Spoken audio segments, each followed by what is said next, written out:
School में भी principal, college में भी प्रिंसिपल, अब यहाँ भी प्रिंसिपल। कितने प्रिंसिपल है?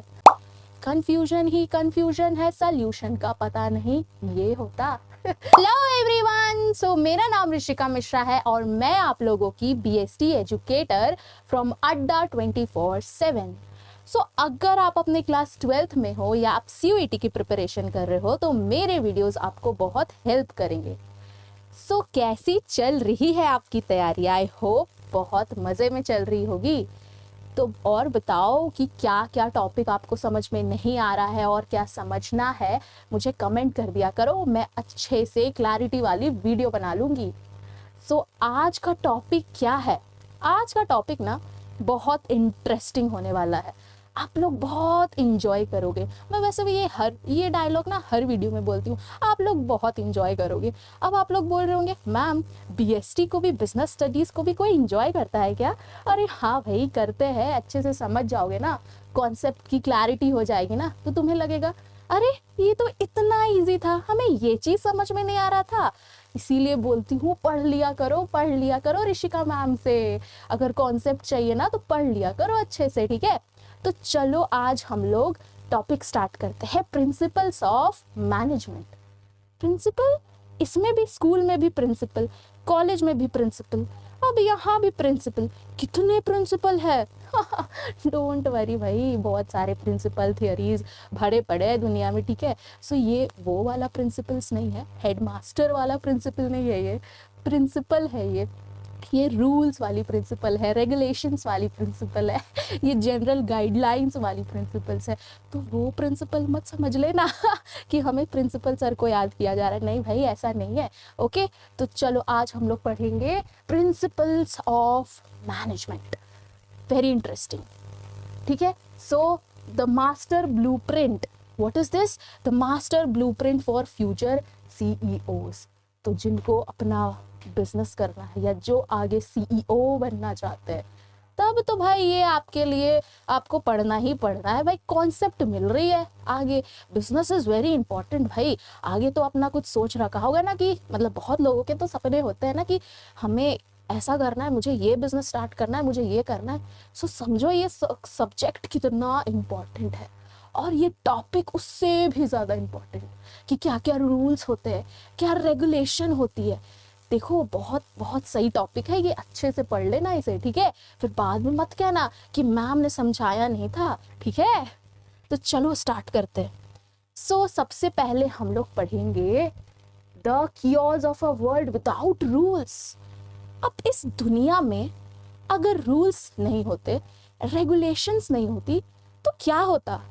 तो कंफ्यूजन ही कंफ्यूजन है, सॉल्यूशन का पता नहीं ये होता। जी हाँ, अगर पूरे दुनिया में कोई रूल्स नहीं होते तो सभी लोग ना अपनी मनमानी कर रहे होते। कोई ये फॉलो कर रहा होता, कोई अपना मन का कर रहा होता, कोई लड़ाई कर रहा होता, कोई किसी का बॉस नहीं, कोई किसी का कुछ नहीं, कोई रूल्स नहीं, कोई रेगुलेशन नहीं। तो ये दुनिया चलती कैसे फिर? कितना क्योटिक होता, कितना कंफ्यूजन होता, कितना वेस्ट होता रिसोर्सेस का, समझो। तो समझ रहे हो रूल्स, रेगुलेशंस, प्रिंसिपल्स कितनी ज़रूरी होती है। तो यहाँ पर देखो एक एग्जाम्पल है, no traffic rules is equal to absolute chaos. अब चलो एक एग्जाम्पल यहाँ पे समझाया गया है, जैसे हम लोग ट्रैफिक रूल्स क्यों होते हैं? क्योंकि कोई कियोस ना हो, बहुत स्मूथली फंक्शन करता रहे, गाड़ियाँ अच्छे से चलती रहे, कोई एक्सीडेंट ना हो, किसी को कोई तकलीफ ना हो, है ना? तो मान लो अगर कोई ट्रैफिक रूल्स नहीं होता तो सोचो गाड़ियां इधर से उधर टकराते रहती है एक दूसरे से, कितना एक्सीडेंट होता, ठीक है? तो सोच रहे हो रूल्स कितनी ज़रूरी होती है, ट्रैफिक रूल्स कि जो कियोस है, जो कंफ्यूजन है, जो वेस्ट होती है रिसोर्सेज, उसको प्रिवेंट करता है कौन? Rules, regulations, principles. ओके, होती तो सो एब्सोल्यूट अगर कियोस होती तो क्या होता? बैंक्रप्सीज होती, कंफ्यूजन होती, वेस्टेज ऑफ रिसोर्सेज होती। हाँ मैम, आपने बिल्कुल सही बोला। अगर मैं भी ये सोचूंगा, मतलब आप लोग सोच रहे हो ना, तो सोचो थोड़ा कि अगर कोई रूल्स नहीं, कोई रेगुलेशन नहीं, तो इस दुनिया में कितना कंफ्यूजन ही कंफ्यूजन, कितना रिसोर्सेज का वेस्टेज, कुछ सही डायरेक्शन में होता ही नहीं। तो सोचो रूल्स कितना जरूरी है, चाहे वो ट्रैफिक रूल्स हो या लॉज हो या प्रिंसिपल हो या मैनेजमेंट के रूल्स है हो। तो सोचो ये कितना जरूरी है, कितना इम्पोर्टेंट है, समझ रहे हो। अगर रूल्स होता तो क्या होता, रूल्स होता तो सारी चीजें बहुत स्मूथ तरीके से चल रही होती, कोई कंफ्यूजन नहीं, कोई कियोस नहीं, उतना रिसोर्सेस का भी वेस्टेज नहीं होता। तो सोचो रूल्स कितना जरूरी होता है, वो लॉज हो या फिर मैनेजमेंट का रूल्स हो, कोई भी रूल्स कितना इंपॉर्टेंट होता है। तो समझ गए कि the golden rule of management is equal to smooth operation. क्या बोला, गोल्डन रूल्स क्या है मैनेजमेंट के, स्मूथ ऑपरेशन। गोल्डन रूल्स क्या बताया, स्मूथ ऑपरेशंस, मतलब कितना सब स्मूथली चलता, कोई क्योज ही नहीं, कोई कंफ्यूजन ही नहीं, तब वो गाना भी इनवैलिड हो जाता। कंफ्यूजन ही कंफ्यूजन है तब वो भी इनवैलिड हो जाता। लेकिन अगर रूल्स नहीं होते तब तो ये गाना वैलिड था। कंफ्यूजन ही कंफ्यूजन है, सॉल्यूशन का पता नहीं। सो यही चीज है, इस तरीके से तुम याद रख सकते हो कि रूल्स कितना इंपॉर्टेंट है, समझ रहे हो। सो चलो, अगर रूल्स होता तो ग्रोथ होती, इफिशिएंसी होती, क्लैरिटी होती चीजों की, समझ रहे हो। So this is the importance of rules, principles, regulations. ये सारा क्या है, इम्पोर्टेंस है। यहाँ पे देखो, अगर ट्रैफिक रूल्स ना हो तो एक्सीडेंट्स होंगे, वे वैसे ही बिना प्रिंसिपल्स ऑफ मैनेजमेंट के कंपनी में सिर्फ क्या होगा, कंफ्यूजन ही कंफ्यूजन है, सॉल्यूशन का पता नहीं। सो this is the importance of principles, rules, regulation, समझ रहे हो। सो ये था हमारा पहला कॉन्सेप्ट कि अगर रूल्स नहीं होते तो इस वर्ल्ड में कितना क्योस होता, कितना कंफ्यूजन होता, समझे।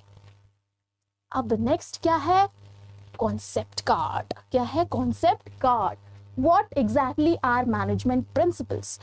आखिर मैनेजमेंट प्रिंसिपल्स होते क्या है।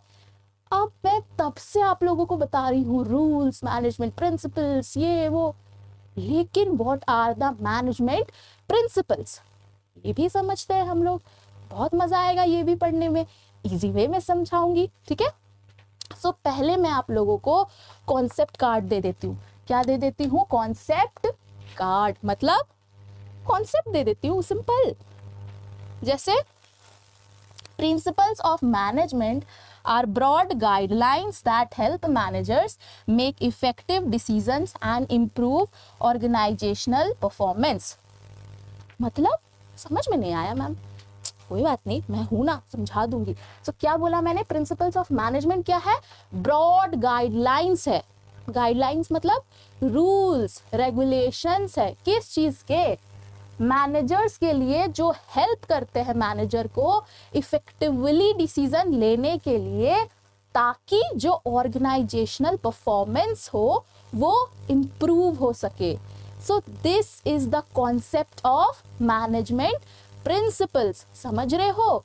ये प्रिंसिपल्स, मैनेजमेंट प्रिंसिपल्स क्या है, एक जनरल गाइडलाइंस है, किनके लिए, मैनेजर्स के लिए, जो मैनेजर्स को हेल्प करते हैं इफेक्टिवली डिसीजन लेने के लिए, ताकि ऑर्गेनाइजेशनल परफॉर्मेंस इनहैंस हो सके या फिर इम्प्रूव हो सके, समझे। चलो अब मैं आपको बहुत क्लैरिटी से बता देती हूँ कि इस डेफिनेशन में हमने 3 वर्ड्स पढ़े, मतलब क्या क्या पढ़े, ब्रॉड गाइडलाइंस। ब्रॉड गाइडलाइंस मतलब not strict laws, just general advice. अब ये स्ट्रिक्ट क्यों नहीं है, जनरल एडवाइस क्यों नहीं है, क्योंकि ये मैंडेटरी नहीं है ना कि फॉलो करो, ये जस्ट जनरल एडवाइस है।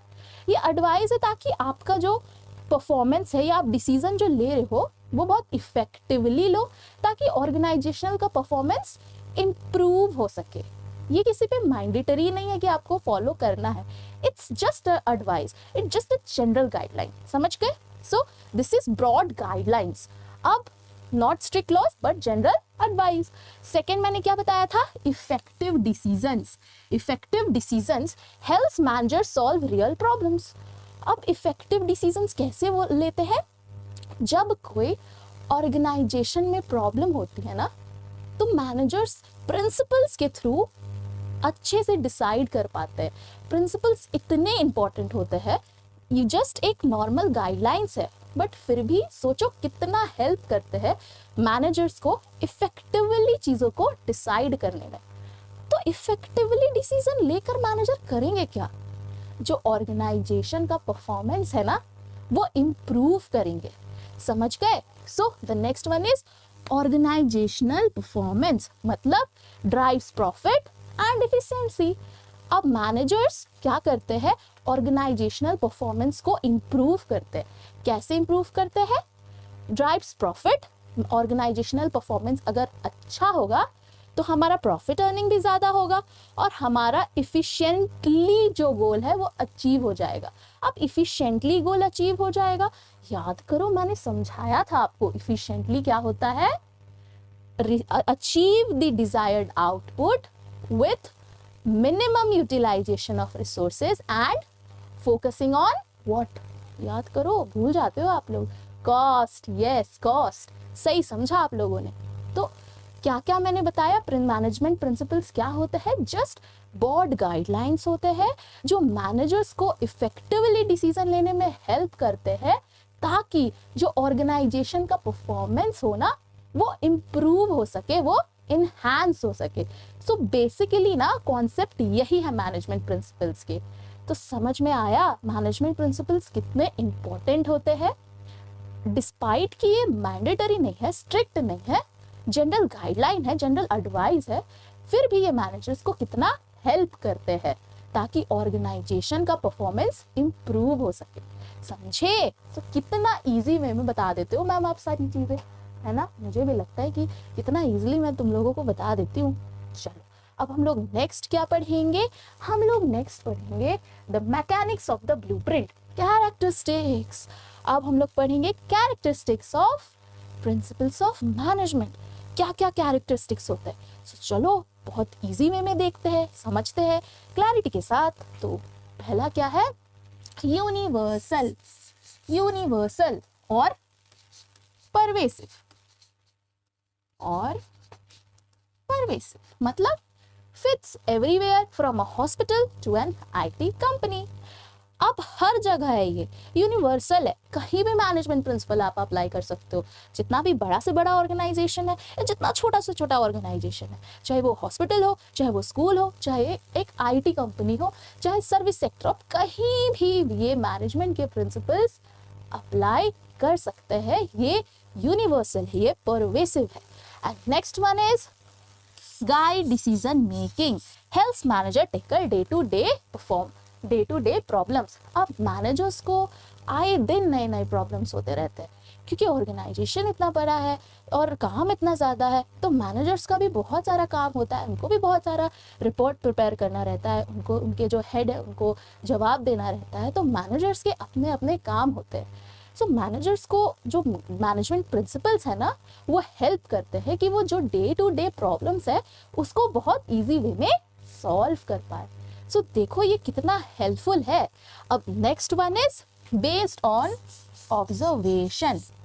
अब बेस्ड ऑन ऑब्जर्वेशन मतलब अब ऐसा नहीं ना कि मैनेजमेंट प्रिंसिपल्स यूं ही आ गया। कैसे ड्राइव हुआ मैनेजमेंट प्रिंसिपल? क्या स्टोरी रही होगी? देखो, आप अगर कोई भी कॉन्सेप्ट पढ़ते हो ना और आपको समझ में नहीं आती है ना चीज़ें, तो सोचो उसके पीछे वो कैसे वो फॉर्म हुआ होगा, वो क्या हिस्ट्री रही होगी, क्या किस तरह से ये चीज़ आया। तो आप ये जानने की कोशिश करोगे ना तो आपको चीज़ें बहुत ईजी वे में समझ में आएंगी। तो मैंने क्या बताया? Based on observation. ऑब्जर्वेशन पे कैसे? कि जब देखो कोई मैनेजर या कोई भी मतलब जो रियल प्रॉब्लम्स होगा या कोई भी डिफ़िकल्टी होगी, ठीक है, सो उसको कैसे सॉल्व किया जाता है, वो धीरे धीरे प्रैक्टिस करके आता है, वो धीरे धीरे ऑब्जर्वेशन के थ्रू आता है। सो ये क्या है? Based on observation, based on study, based on observation. तो मैनेजमेंट प्रिंसिपल्स किस पे बेस्ड रहते हैं? स्टडीज पे, ऑब्जर्वेशन पे। तभी तो वो मैनेजर्स को हेल्प कर पाते हैं ना इफेक्टिवली डिसीजन करने में, ताकि ऑर्गेनाइजेशन का जो परफॉर्मेंस है वो क्या हो पाए, इम्प्रूव हो पाए। बिल्कुल सही समझा आपने। नेक्स्ट क्या है, इम्प्रूव इफिशियंसी। इम्प्रूव इफिशियंसी मतलब अब इफिशियंसी क्यों इम्प्रूव करना है, क्योंकि हमारा जो टारगेट है वो क्या है, टू अचीव व्हाट, ऑर्गेनाइजेशनल गोल। तो अगर हम अपने ऑर्गेनाइजेशनल गोल को अचीव करना चाहते हैं तो हमें ध्यान रखना होगा ना कि हम उसको इफेक्टिवली एंड इफिशिएंटली अचीव करें। मोस्ट इंपॉर्टेंट, इफिशिएंटली अचीव करें, मतलब मिनिमम कॉस्ट हो, ना वेस्टेज का रिसोर्सेज हो, और फिर हमारा ऑप्टिमम यूटिलाइजेशन ऑफ रिसोर्सेज का हेल्प से हम जो अपने ऑर्गेनाइजेशनल गोल को अचीव करना चाहते हैं वो बहुत ईजिली हो जाए। सो this is what, this is improves efficiency. तो समझ गए कैसे मैनेजमेंट प्रिंसिपल्स इम्प्रूव करते हैं इफिशियंसी को। The next one is flexible, can be modified based on the situation. अब मैंने आपको पहले ही बताया था कि जो मैनेजमेंट है ना, जो मैनेजमेंट फंक्शन है ना, वो बहुत डायनामिक है। आप रिजिड रह के ना ऑर्गेनाइजेशनल गोल को अचीव नहीं कर पाओगे, बिल्कुल नहीं कर पाओगे। सो बहुत फ्लेक्सिबल होती है, क्योंकि चेंजिंग एनवायरनमेंट हो रहा है ना, तो जैसे जैसे एनवायरनमेंट चेंज हो रहा है ना, तो मैनेजमेंट प्रिंसिपल्स भी ना फ्लेक्सिबल होते हैं, रिजिड नहीं होते हैं। क्योंकि अल्टीमेट एम क्या है कि हमें अपने गोल को अचीव करना है। सो रिजिड रह के आप गोल को अचीव कर पाओगे क्या, बिल्कुल नहीं। सो ये थे हमारे कैरेक्टरिस्टिक्स और principles of management. Characteristics of what, principles of management. क्या क्या, universal, guides manager, based on observation, improves efficiency and flexible. So ये थे हमारे कैरेक्टरिस्टिक्स ऑफ मैनेजमेंट प्रिंसिपल्स। कितना इजी वे में बता देते हो मैम, अच्छे से समझ जाते हैं हम लोग। अरे आप लोग तो हो ही समझदार, इसलिए समझ जाते हो। सो अब हम क्या पढ़ेंगे, अब हम पढ़ेंगे why build the foundation, the importance. अब हम लोग क्या पढ़ेंगे, द इम्पोर्टेंस। आखिर जो मैनेजमेंट प्रिंसिपल्स है ना, वो इतने इम्पोर्टेंट क्यों है, क्यों है मैनेजमेंट प्रिंसिपल्स इतने इम्पोर्टेंट। क्या आपको जितना मैंने अभी तक पढ़ाया उससे आपको लगा कि हाँ मैनेजमेंट प्रिंसिपल्स बहुत इंपॉर्टेंट है।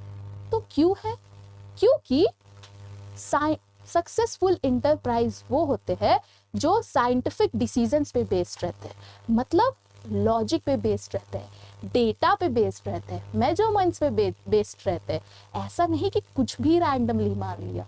लॉजिक, रैशनल होना उतना ही इम्पोर्टेंट है, साइंटिफिक प्रिंसिपल्स उतना इम्पोर्टेंट है, जो डेटा पे, जो फैक्ट्स पे बेस्ड है, जो मेजरमेंट्स पे बेस्ड हो।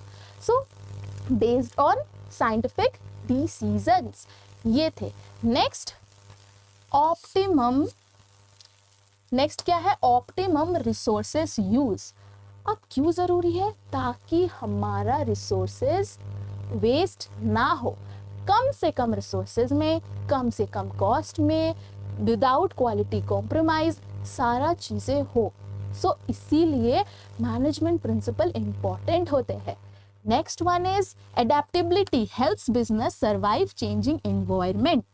इसका मतलब क्या होता है मैम, देखो अब इस चेंजिंग एनवायरनमेंट में बहुत सारी नई नई टेक्नोलॉजी आ गई है, बहुत सारा पॉलिटिकल चेंजेस हो रहा है। तो फिर इस चेंजिंग एनवायरनमेंट में क्या किया जाए, सो मैनेजमेंट के प्रिंसिपल्स को फ्लेक्सिबल रखा जाए ताकि अपने गोल को इजीली अचीव कर पाए। इसीलिए अडेप्टेबिलिटी बहुत ज़रूरी है कि जो चेंजेस है ना अच्छे तरीके से अडेप्ट कर पाए। समझ गए। The next one is training acts as a curriculum for future managers. जो मैनेजमेंट प्रिंसिपल्स होते हैं वो उनका हम लोगों को ट्रेनिंग प्रोवाइड किया जाता है ताकि जो मैनेजर्स को ना हेल्प हो सके, वो डे टू डे प्रॉब्लम्स को अच्छे से टैकल कर पाए। इसीलिए उनको मैनेजमेंट प्रिंसिपल्स क्या होता है, कैसे जनरल गाइडलाइंस होती है, उसके थ्रू हेल्प होती है डिसीजन मेकिंग में। समझ रहे हो। The next one is social responsibility ensures the business gives back to the society. मतलब सोसाइटी को बैक प्रोवाइड करे ताकि जो सोसाइटी भी हमारी ग्रो कर पाए। क्यों, क्योंकि बिजनेस क्या कर रही है, सोसाइटी का रिसोर्सेज यूज कर रही है। बिजनेस किन का पार्ट है, सोसाइटी का पार्ट है। तो ये बिजनेस का क्या है, रिस्पॉन्सिबिलिटी है कि वो सोसाइटी को कुछ प्रोवाइड करे, सोसाइटी को ग्रो करने में हेल्प करे। तो समझ रहे हो मैनेजमेंट प्रिंसिपल्स कितने इंपॉर्टेंट है। अब नेक्स्ट क्या है हमारा, नेक्स्ट है the master architect Henry Fayol. ये है, ये महाशय देख लो, इन्हें अच्छे से देख लो, ये हेनरी फयोल जी है। ये कौन है, ये है the father of general management.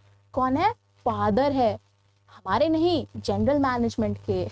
तो हेनरी फयोल कौन है, फादर ऑफ जनरल मैनेजमेंट। और ये इन्होंने क्या किया है, इन्होंने overall management and administrative efficiency पे फोकस किया है। इनका फोकस किस पे था, overall management and administrative efficiency. Contribution क्या किया है इन्होंने, इन्होंने किया है, इन्होंने 14 प्रिंसिपल्स दिए हैं किसके, मैनेजमेंट के। जी हाँ, वही 14 प्रिंसिपल्स जो आपको लर्न करने में बहुत दिक्कत होता है। अब आप इन्हें बोल सकते हो, इन्होंने ही दिया है वो 14 प्रिंसिपल्स, बिल्कुल आप बोल सकते हो। तो 14 प्रिंसिपल, लेकिन कोई बात नहीं, ऋषिका मैम है ना, वो 14 प्रिंसिपल्स मैम बहुत इजी वे में आपको बताएगी कि आपको अच्छे से लर्न हो जाए और चीज़ें समझ में आए। तो चलो हम लोग वो 14 प्रिंसिपल्स स्टार्ट करते हैं। तो मेमोराइजिंग 14 प्रिंसिपल्स इज हार्ड। हाँ मैम, बहुत हार्ड है। 14 प्रिंसिपल्स को कैसे हम लोग लर्न कर सकते हैं, सो क्या, so let's divide it's blueprint into 2 structural categories. अब चलो 2 स्ट्रक्चरल कैटेगरीज में डिवाइड कर दिया इनको। क्या क्या, the system and the people, the core system and the people. अब ये क्या है मैम, कैसे है, समझेंगे, थोड़ा सब्र करो, अच्छे से समझेंगे। सो सबसे पहले हम लोग द कोर सिस्टम पढ़ेंगे, जो है हमारा पार्ट 1। क्या है, पार्ट 1 क्या है, द कोर सिस्टम। अब कोर सिस्टम है क्या, सो कोर सिस्टम है पहला, division of work, divide work to get specialisation. मतलब डिवाइड वर्क, इसका मतलब जो काम जिसको आता है उसको वो दे दो, डिवाइड कर दो वर्क को, वर्क लोड भी इससे कम होगा। अब ऐसा नहीं कि आप एक ही पर्सन से सारा काम करवा रहे हो, तो वर्क को डिवाइड कर दो, जो जिस चीज़ में अच्छा है, जो जिस चीज़ में स्पेशलाइज्ड है, उस चीज़ में उसको डिवाइड कर दो, इजी हो जाएगा, अच्छे से गोल भी अचीव होगा। होगा क्या, नहीं होगा। सो डिवाइड कर दो वर्क को, पहला प्रिंसिपल वही है, डिवीजन ऑफ वर्क, जो बहुत बेसिक है। अच्छा मैम समझ में आ गया, चलो आप नेक्स्ट बताओ, समझ में आया। सो डिवीजन ऑफ वर्क क्या है, पहला प्रिंसिपल। दूसरा क्या है, ऑथोरिटी एंड रिस्पॉन्सिबिलिटी। ये क्या है, पावर। पावर मतलब ऑथोरिटी एंड रिस्पॉन्सिबिलिटी, मतलब इसका मतलब कि अगर आप कोई काम लेते हो तो आपका अकाउंटेबिलिटी है, आपका रिस्पॉन्सिबिलिटी है कि आप उसको अच्छे से पूरा करो। ये आपका ऑब्लिगेशन है कि आप उसको अच्छे से फेयरली अच्छे से करो, उस चीज़ को आप उस चीज़ का ऑथोरिटी लो, आप उस चीज़ का रिस्पॉन्सिबिलिटी लो। Power must equal obligation. जो आपका पावर है उसको आप मिसयूज ना करो, आप उसको एज अ ऑब्लिगेशन लो कि ये मेरा काम है, हमको करना है, इसको मिसयूज मत करो। सो this is what authority and responsibility. जो ऑथोरिटी दिया, जो हम लोगों को काम मिला है, जो हम लोगों का रिस्पॉन्सिबिलिटी है, वो अच्छे से पूरा हो। तो ये क्या है, जो पावर है, हम लोगों को जो पावर दिया गया उस चीज़ का मिसयूज ना हो। तो this is what, this is authority and responsibility. अगर पावर है तो उतना ही ऑब्लिगेशन भी है। Power must equal what, obligation. And the next one is discipline. अब डिसिप्लिन क्या है, डिसिप्लिन वही है जो आप लोग फॉलो करके अपने 12th में अच्छे मार्क्स ला सकते हो। सो डिसिप्लिन रियल लाइफ में भी बहुत इंपॉर्टेंट है और मैनेजमेंट के प्रिंसिपल्स और मैनेजमेंट में भी बहुत इंपॉर्टेंट रोल प्ले करते हैं। सो डिसीजन ओवेइंग ऑर्गेनाइजेशनल रूल्स, जितना हम रूल्स को फॉलो करेंगे उतना हमारा ऑर्गेनाइजेशनल गोल है वो अच्छे से कंप्लीट हो जाएगा, सही डायरेक्शन में होगा। Next is centralisation, balancing top level control with decentralisation. मतलब इसका मतलब क्या है मैम, जैसे सेंट्रलाइजेशन मतलब पावर को एक ही जगह कॉन्सेंट्रेट करना, सेंट्रलाइज करना, लेकिन डिसेंट्रलाइजेशन मतलब अलग अलग जगह पे पावर को डिसेंट्रलाइज करना। समझ रहे हो? So this is what top level control with decentralisation. Top level management में कंट्रोल हो, लेकिन लोअर लेवल में भी अपने अपने रिस्पॉन्सिबिलिटी अथॉरिटी पावर के अकॉर्डिंग डिसेंट्रलाइजेशन होना चाहिए, ताकि जो अच्छे से ऑर्गेनाइजेशनल गोल है वो कंप्लीट हो पाए, वो अकम्प्लिश हो पाए। अगर पावर एक ही जगह रहेगा टॉप लेवल मैनेजमेंट में, तो क्या आपको लगता है कि ऑर्गेनाइजेशनल गोल अच्छे से फुलफिल हो पाएगा? क्या कुछ कियोस नहीं होगा? क्या कुछ कंफ्यूजन नहीं होगा? So this is what centralisation. The next is order, a place for everything and everything in the place. सारी चीज़ों को प्लेस में रखना, सारी चीज़ों को करना और सारी चीज़ें प्लेस में होना, दिस इज़ व्हाट ऑर्डर।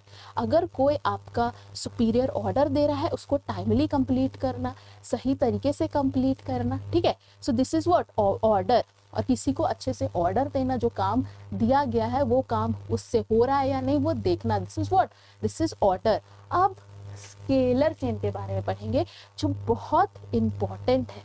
सो ये मैंने आपको कुछ प्रिंसिपल्स अभी बताए हैं। सो आगे हम लोग नेक्स्ट क्लास में कंटिन्यू करेंगे। स्केलर चेन बहुत इंपॉर्टेंट टॉपिक है, इसको भी हम लोग नेक्स्ट टॉपिक में कवर करेंगे, नेक्स्ट लेक्चर में कवर करेंगे। बहुत इजी वे में समझाऊंगी और बहुत क्लैरिटी के साथ बताऊंगी। अच्छे से पढ़ेंगे और बहुत ही ज़्यादा इजी वे में चीज़ों को समझेंगे। तो अगर ये वीडियो आपको अच्छा लगा तो please like, share and comment, और जो भी प्रॉब्लम है मुझे बता देना, मैं ज़रूर उसका रिप्लाई करूँगी। Thank you.